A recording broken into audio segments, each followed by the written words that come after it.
चतुर्थी के दिन पवित्र दिन पे आप सबको एक वंडर बॉय को इंट्रोड्यूस करने जा रहा हूँ। He is a amazing boy. बहुत छोटा है, 5th स्टैंडर्ड में पढ़ता है। 6th स्टैंडर्ड में है। वेरी स्मॉल बॉय, बट उसका जो नॉलेज है वो सागर से भी अधिक है कंपेयर टू अस। जब मैं 6ठी स्टैंडर्ड में था तो मुझे मुंह साफ करना नहीं आता था। उसके सामने ये लड़का sun, Saturn, moon, Jupiter, universe, galaxies की बात करता है। So let me introduce to you Ved Tejas Trivedi. Hello Ved. Hello. आपको ये जो एस्ट्रोनॉमिकल मैटर्स है, I don't know how to ask you, but इतना सारा जो नॉलेज है, जो आपको इतना सारा सब पता है, जैसे कि मैं आपको पूछूंगा लाइट का स्पीड क्या है? लाइट का स्पीड 3,48,000 किलोमीटर पर सेकंड है। एक सेकंड में 3,48,000 किलोमीटर लाइट का स्पीड होता है। आपको पता था? ये 10 साल के लड़के को ऐसा चीज पता है। ये तो कुछ नहीं है, इसका नॉलेज आप देखोगे। आपको चंद्रयान 3 के बारे में कुछ मैं पूछूं तो आपको पता होगा। बताइए सबको कि मोटिव क्या है, चंद्रयान 3 का मोटिव क्या है? चंद्रयान 3 को चंद्रयान 2 के फेलियर से इंडियन साइंटिस्ट ने हानि वानी पर मोटिवेट होकर चंद्रयान 3 बनाया, जो कि अभी सक्सेसफुल हुआ है। और चंद्रयान 3 ने एक डिस्कवरी भी की है, जैसे कि मून में सल्फर डिस्कवर करना या मून में ऑक्सीजन खोजना। मतलब आप ये बता रहे हो कि चंद्रयान 3 ने मून में जो भी सल्फर होता है, ऑक्सीजन होता है, वो डिस्कवर कर लिया है। और वो आप जानते हो। कहाँ से ये सब सीखा? जी, यूट्यूब है या गूगल है या इसरो की ऑफिशियल वेबसाइट है, उससे मैं जानता रहता हूँ सब। आपका कहने का मतलब है कि इसरो की ऑफिशियल वेबसाइट पे जाके आप ऐसा रिसर्च करते हो कि चंद्रयान 3 ने क्या क्या किया। ये तो बहुत बढ़िया है। मैं जब छोटा था तो अपने सर को कैसे परेशान करना है वही सीखता था। आप करते हो परेशान हैं? ओके, तो और डिटेल में बताइए चंद्रयान 3 के बारे में। चंद्रयान 3 LVM-3M4 रॉकेट, जो इंडिया का सबसे बड़ा और सबसे पावरफुल रॉकेट है, वो 4 स्टेज रॉकेट है जिससे चंद्रयान 3 लॉन्च हुआ था। और वो 5 ऑर्बिट रेजिंग मनूवर्स से मून की तरफ गया था और मून में 4 ऑर्बिट डिक्रीजिंग मनूवर से उसके ऑर्बिट में आया था। और चंद्रयान 3 को मून सरफेस में लैंड होने के लिए शायद 1 आवर का टाइम लगा था। मतलब दोस्तों, आप समझ रहे हो कि कभी पेपर में पढ़ा था कि एक मूवी बनाते वक्त जो पैसा खर्चा हुआ था, इंटरस्टेलर नाम है मूवी का, उससे 1/3 में चंद्रयान 3 ने 1/3 एक्सपेंसेस में चंद्रयान 3 ने हमारे चंद्रयान 3 ने मून पे लैंड किया। वो कौन से टेक्नोलॉजी का उपयोग करके मून पे लैंड किया हैं? आप ये एक्सप्लेन कर रहे थे, फिर से एक बार बताइए। जी, चंद्रयान 3 LVM-3M4 रॉकेट से लॉन्च हुआ था, जो इंडिया का सबसे भारी और सबसे पावरफुल रॉकेट है। और वो 5 ऑर्बिट रेजिंग मनूवर से मून पे पहुंचा था और 4 ऑर्बिट डिक्रीजिंग मनूवर से मून के ऑर्बिट में गया था। और चंद्रयान 3 को मून सरफेस में लैंड होने के लिए शायद 1 आवर का टाइम लगा था। तो दोस्तों, आप समझो कि एक 10 साल का लड़का ऑर्बिट मैन्यूवर का बात कर रहा है।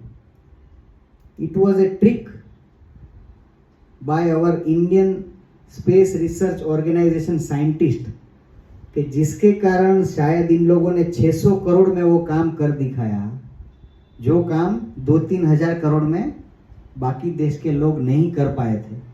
और ये टेक्नोलॉजी क्या है, इस टेक्नोलॉजी के बारे में ये छोटा लड़का हमको एक्सप्लेन कर रहा है। और क्या जानते हो बताइए। चंद्रयान 3 को बनाने के लिए 3 साल और 10 महीने लगे थे।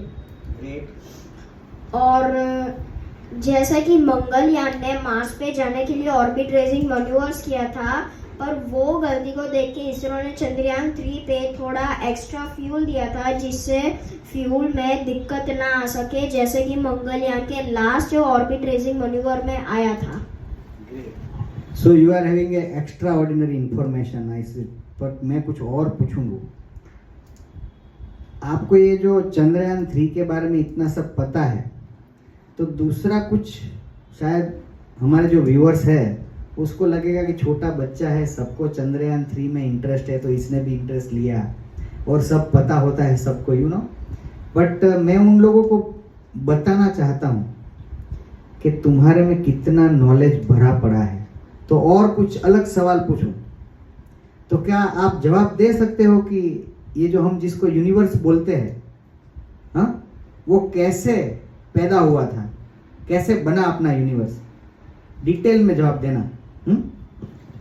जी, सबसे पहले एक थ्योरी है जिसे बिग बैंग थ्योरी कहते हैं, और वो थ्योरी के हिसाब से एक छोटा सा पॉइंट जो कुछ सेंटीमीटर जितना ही बड़ा है, उसमें पूरे यूनिवर्स की एनर्जी भरी पड़ी है, और इतनी एनर्जी की वजह से वो एक्सप्लोड हो गया, या कह सकते हैं कि वो एक्सप्लोजन की वजह से वो एक्सपेंड हो गया, जिससे थोड़े टाइम बाद टाइम आया, फिर यूनिवर्स में कुछ स्टार्स बने, गैलेक्सीज बने, वो सब बनने के लिए बिलियंस ऑफ ईयर्स लगे थे, और फिर स्टार्स के बाद गैलेक्सीज बने, गैलेक्सीज के बाद प्लैनेट्स बने, प्लैनेट्स के भी अपने मून्स बने, ऐसे।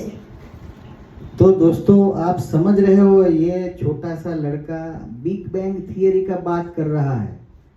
अगर आपने सुना हो द बर्थ ऑफ टाइम, जब कुछ नहीं था तो समय भी नहीं था, and this boy is talking about the birth of time, this boy is talking about how the universe is made, how galaxies are made, right?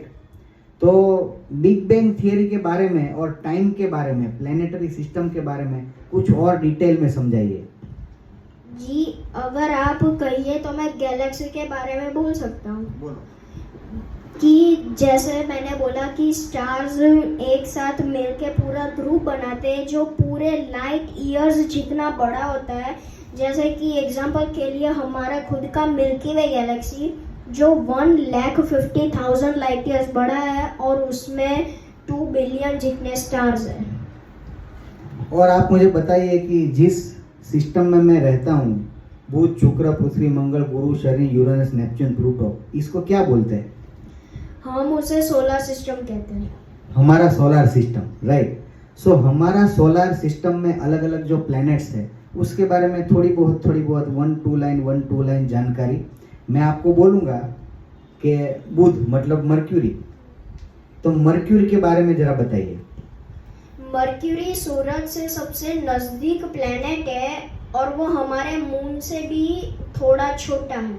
मतलब मर्क्यूरी का जो कोर है वो ऑलमोस्ट मर्क्यूरी जितना ही बड़ा है, और वो डे टाइम में उसका टेम्परेचर 400 डिग्री सेल्सियस होता है, और रात टाइम में -100 डिग्री सेल्सियस भी हो जाता है। मर्क्यूरी के बाद कौन सा प्लेनेट आता है? मर्क्यूरी के बाद वीनस है। वीनस के बारे में कुछ और बताइए। वीनस हमारे सोलर सिस्टम में सबसे गर्म प्लेनेट है, और वो मेनली कार्बन डाइऑक्साइड और उसके क्लाउड से बना है, और उसके क्लाउड से सल्फ्यूरिक एसिड की बारिश होती है, और वो अर्थ का ट्विन सिस्टर भी बोला जाता है। क्या आप बता सकते हो कि जैसे अर्थ को एक मून है, वैसे इस प्लेनेट को कितने मून है? वीनस के एक भी मून नहीं है। सो अपने अर्थ के बारे में हम अभी नहीं जानना चाहते। उसके बाद कौन सा प्लेनेट आता है? उसके बाद मार्स आता है। तो मार्स के बारे में डिटेल में बताइए, किस टाइप का प्लेनेट है? सबको बहुत इंटरेस्ट है मार्स के बारे में जानने के लिए, और दुनिया को लगता है कि there is a possibility of life there, और there was life, you know. So Mars के बारे में ज़्यादा बताइए। मार्स एक रेड प्लैनेट के नाम से जाना जाता है, और वो सोलर सिस्टम का सेकंड और थर्ड सबसे स्मॉलेस्ट प्लैनेट है। और अगर बात की जाए कि पहले वहाँ पे लाइफ था या नहीं था, तो मैं मानता हूँ कि पहले उसमें लाइफ था, क्योंकि मार्स का एक बहुत बड़ा वैली है जहाँ पे हो सकता है कि ओशियंस हो, और मार्स में एक रोवर था जिसने एक ऐसी फोटो क्लिक करी थी जहाँ पे ऐसा लगे कि कोई ह्यूमन बैठा है, जिससे मैं तो मानता हूँ कि मार्स में पहले लाइफ था। मतलब अपने रोवर ने जो फोटो क्लिक किया उस फोटो में कहीं पे ह्यूमन बीइंग बैठा हुआ है। सो ये तो हो सकता है कि फोटो का कुछ मैजिक जैसा हो या अपना इल्यूजन भ्रमणा हो, लेकिन आपकी पर्सनालिटी देख के लगता है कि आउट ऑफ अर्थ लाइफ होने का चांस है, इसके बारे में आप पॉजिटिव हो, राइट? ज़्यादा बताइए। जी, मैंने जैसे बोला कि यूनिवर्स एक्सपेंड हुआ था अपने बिगिनिंग में, और वो अभी भी एक्सपेंड हो रहा है बिकॉज ऑफ इट्स एनर्जी। तो वो एक्सपेंशन की वजह से करंट थ्योरी में वो 26.8 बिलियन लाइट ईयर्स बताया गया है कि यूनिवर्स इतना बड़ा है। तो अगर यूनिवर्स इतना ज़्यादा ही बड़ा है तो हो सकता है कि बहुत सारे प्लैनेट्स ऐसे और जैसे हो जहाँ पे लाइफ हो, क्योंकि इतनी बड़ी चीज़ में सिर्फ एक ही प्लैनेट और हम एक अकेले वही प्लैनेट में रहे, वो तो ऑब्वियसली पॉसिबल नहीं होगा।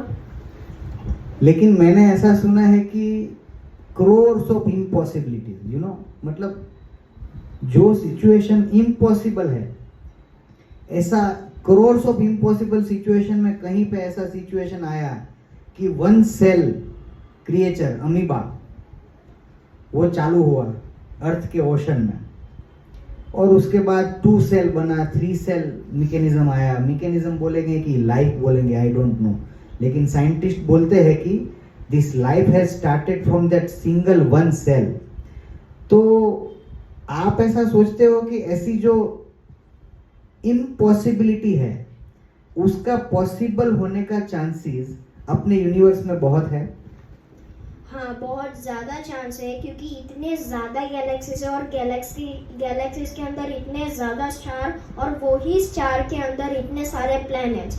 तो चांसेस तो होंगे कि वो प्लैनेट में प्लांट्स हो या वाटर हो भी सकता है कि नहीं हो, पर मैं मानता हूँ कि लाइफ है। थोड़ा सा डाइवर्ट हो गया, मुझे अपना नॉलेज बढ़ाना था अपनी सोलर सिस्टम। उसमें हम कहाँ पहुँचे हैं? जुपिटर में पहुँचे हैं। So we would like to know what is Jupiter, और एक प्राइमरी लेवल पे आप बताइए कि जुपिटर कैसा है, क्या है?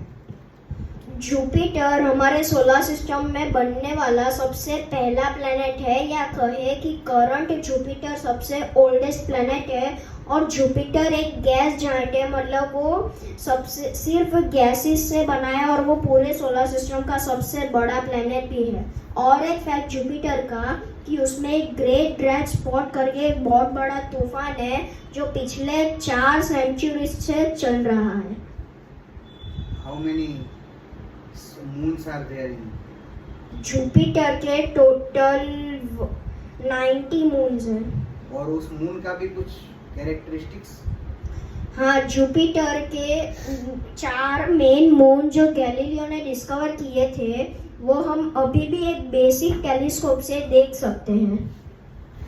तो दोस्तों आप समझ रहे हो कि ये छोटा बच्चा अपनी सोलर सिस्टम के बारे में बोल रहा है, ऐसा नहीं है।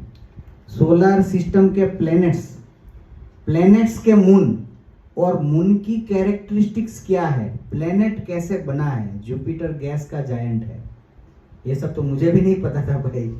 सो ये वंडर बॉय से, ये एस्ट्रो बॉय से हम आपको मिलवाते रहेंगे। Thank you very much. Thank you. Memory